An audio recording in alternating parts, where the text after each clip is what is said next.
With just a couple of bucks or Benjamins, you can help turn the page and restock local school libraries. It's a donation drive by the Greater Grand Forks Young Professionals and Grand Forks Public Schools. And Kaylee Cusack is here today to talk a little bit about the challenges and how the community can help. And I just also have to point out that you are also a former Valley News Live colleague, as I was talking about everyone who left, and you recognize some of the people I went down to see in Arizona. But so welcome back to Valley News It's Live. awesome to be here. Thank you so much for having me. Okay, I love the idea of this, but first let's just start with why this is a problem. People might say, well, why are the libraries short books? Right. So we found out through our organization, we have a lot of people who are involved in other organizations as well as leaders in our community. And we found out from another group that the Grand Forks Public School Systems, during COVID, when they had to send students home to work remotely, a lot of the library books then also went home and they were quarantined with the kids. And then months later when they came back, they didn't know where those books were, or they had got lost in the flux. In 2020. Exactly. A lot of things got lost in 2020. Exactly. So they were down books, but then also the challenge with COVID is funding in general right now is tough. Everything's kind of strained with all the different resources that they need. So it was one of those things where they couldn't just simply, refill those shelves with new books. So we, as a community involvement group within GGFYP, thought this is something we can do to help. We initially thought, okay, let's get book donations. Let's have people donate. And we sat down with the public school system and they said, that would be wonderful, but what would be even more wonderful is if we could have our media specialists, the ones who work in the libraries, actually be able to strategically choose the titles that we're able to refill our shelves with so that we can kind of hit those learning initiatives that we want to. So that's why we kind of turned it into more of a fundraising drive. And like you said, get a buck or a Benjamin, whatever the community can give, we're looking for those donations. And that really does make sense, because there would be a good chance you'd get several of one book as well that people, just find to be their favorites.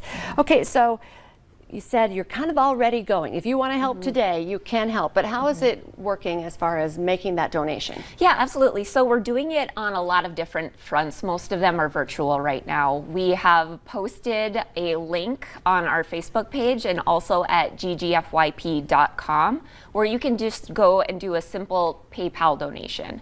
What we're also doing is we're partnering with a lot of businesses in Grand Forks that have been very supportive of this drive. 4 of our local coffee shops are actually going to have little stickers on their coffee through November 23rd, which is the length of the drive. We're also having QR codes just on flyers and table tents like this that will be up in businesses all over Grand Forks over the next few weeks. And then we also have some help from our pizza places in town too. Deke's Pizza is going to have a week where if you order a pizza and mention books, then they'll give 25% of their pizza sales to the drive as well. Boss's Pizza will be doing the same thing November 1st through the 3rd, where if you say GGFYP, they'll give some donation, 20%, I believe, of the pizza sales. So that's incredible. Our the whole businesses, community is really helping. Yes, and so we're hoping that people will see this in different ways around the community over the next several weeks here and decide to, eat some pizza, drink some coffee, scan a QR code, and just give a couple bucks if they can. Absolutely. Do you have a goal in mind for how much money you would like to raise? Right now, we would really love to raise at least $5,000 in the drive. It feels kind of daunting, but at the same time, if we have everyone just chip in a couple of dollars, I think we could really meet that goal and actually fully surpass it. So we're hoping for 5,000, but if we can blast past that, that would be amazing. And what a good cause. I mean, this should be easy for people to sign on and say, yes, I absolutely want to help get books in the hands of kids and restock the library.